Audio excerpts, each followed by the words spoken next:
Olá, nós somos do Grupo 15, que é composto por mim, Yasmin Cortes, Rosana Russo e Gabriel Messias. Nós ficamos responsáveis pelo tema 1, que é intensidade relativa das forças gravitacional e eletrostática, e nós vamos analisá-lo com base na seguinte questão.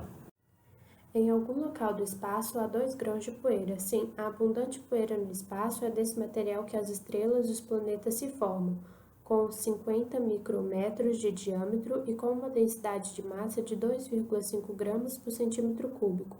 Estão separados por uma distância d. Se os grãos fossem eletricamente neutros e livres de outras forças externas, eventualmente colidiriam gravitacionalmente. Agora, suponha que os 2 grãos são carregados eletricamente com N elétrons extra. Encontre o valor mínimo de N tal que a colisão gravitacional seja prevenida.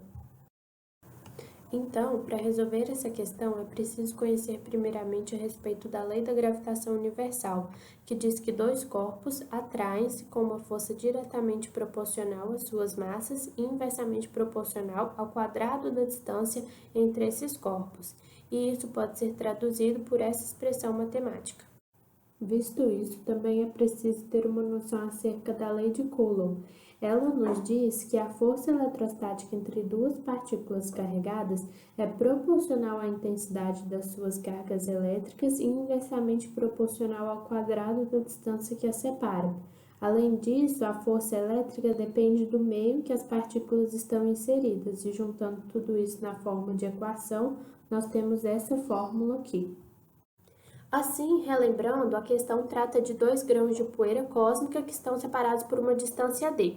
Uma vez que eles possuem massa, isso implica que um deverá exercer sobre o outro uma força gravitacional, e sendo a força gravitacional sempre atrativa, eles irão colidir gravitacionalmente. Mas para que isso não ocorra, se eles tiverem uma quantidade N de elétrons extra, cada grão de poeira irá exercer sobre o outro uma força elétrica, e como tanto a força gravitacional como a elétrica agem na mesma direção, basta que a força elétrica atue no sentido contrário da força gravitacional e tenha um módulo maior ou igual que a força gravitacional para impedir a colisão dos grãos de poeira.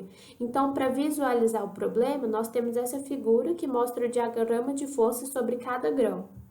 Vamos supor que, inicialmente, os grãos de poeira carregados estejam em repouso, separados por uma distância dzinho.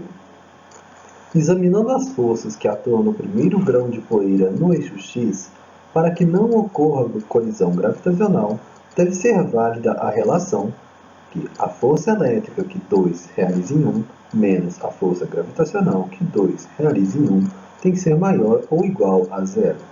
Logo, a força elétrica que 2 realiza em 1 tem que ser maior ou igual à força gravitacional que 2 realiza em 1. É cabível salientar que no exercício não foram mencionadas a ordem de grandeza da distância dzinho entre os grãos ou a distribuição dos elétrons nos grãos de poeira.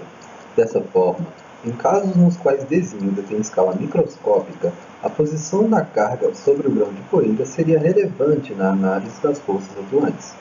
Porém, para fins práticos, consideraremos distâncias dzinho razoavelmente maiores que o raio dos grãos de poeira para tratá-los como partículas carregadas e eliminar o obstáculo da indeterminação da posição da carga.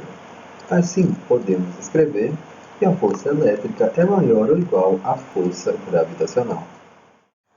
Pressupondo que os grãos de poeira são esféricos para utilizar as seguintes relações de densidade e volume, densidade é igual a massa sobre volume e volume é igual a 4/3 de π vezes r ao cubo, torna-se possível escrever a massa em função do diâmetro e da densidade dos grãos, que são dados fornecidos pelo exercício. Então, a massa é igual a densidade vezes o volume escrito em função do diâmetro dos grãos.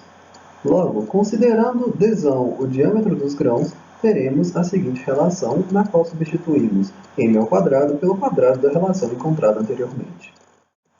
Como é necessário definir o número de elétrons, utilizaremos o princípio da quantização de carga, o qual define que a carga Q é proporcional a múltiplos inteiros da carga elementar E.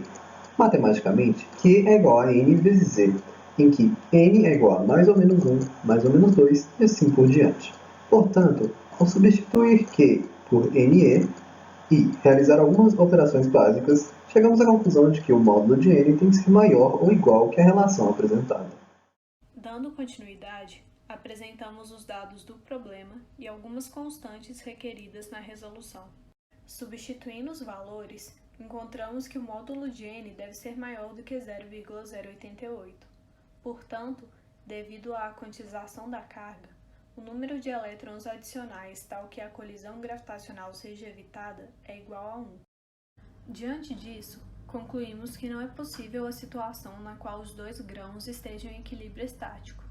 Isso porque a quantidade mínima de elétrons adicionais faz com que o módulo da força elétrica seja maior do que o da força gravitacional. Então, em instantes posteriores ao inicial, os grãos de poeira irão se repelir e se deslocarão no sentido da força resultante. Além disso, se analisarmos a razão entre as duas forças de longo alcance, a elétrica e a gravitacional, veremos que a ordem de grandeza da primeira é maior do que a da segunda, e isso condiz com o fato da interação gravitacional ser a mais fraca entre as 4 forças fundamentais na natureza. Porém, apesar disso, podemos observar que ela é predominante em relação à força elétrica em diversas outras interações, tanto entre corpos macroscópicos quanto em fenômenos como, por exemplo, a formação de aglomerados estelares e planetários. Isso ocorre principalmente porque no universo, grande parte da matéria é eletricamente neutra, ou seja, composta pela mesma quantidade de cargas positivas e negativas, permitindo assim a prevalência da atração gravitacional em certos casos.